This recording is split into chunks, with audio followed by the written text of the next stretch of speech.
Hi friends, I'm here in the art gallery at First Presbyterian Church. I thought I'd share a brief word with you before I head home. We just finished recording our worship service for Sunday, and I hope that you'll make plans to worship together virtually with your church family this weekend. By my count, we've been at this for about 40 days and 40 nights, huddling in our various arks. You know the story of Noah. Noah and his family huddled in the ark for 40 days and 40 nights, and then they got to go out.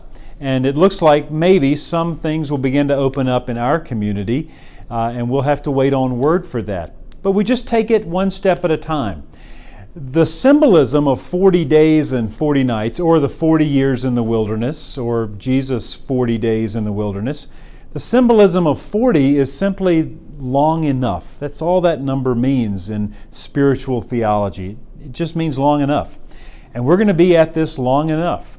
The good news in Scripture is that whenever God's people find themselves in a wandering wilderness period, God is always up to something.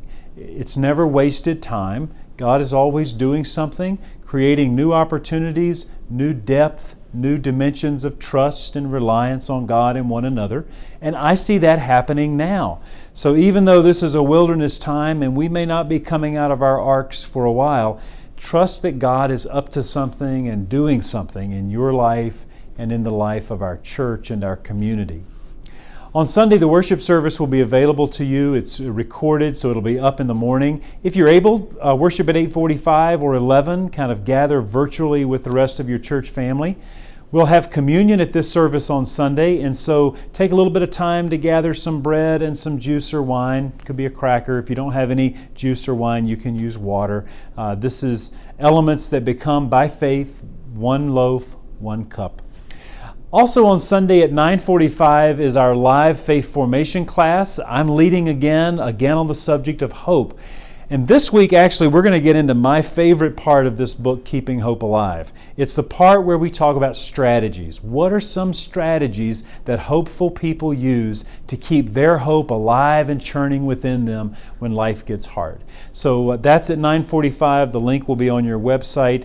It's faith formation for youth and for adults. I hope you'll be there. Invite a friend. Call somebody who hasn't checked into that and tell them they need to be there at 9:45. There's also some resources for children and families to worship together and to do faith formation. That's on our website, as well as a youth hangout in the afternoon. So you can find those links in the email that's coming out Sunday morning, as well as on our website, fpcasheville.org. Stay well, stay dry in your ark, and we will come out and see one another again soon. In the meantime, take good care.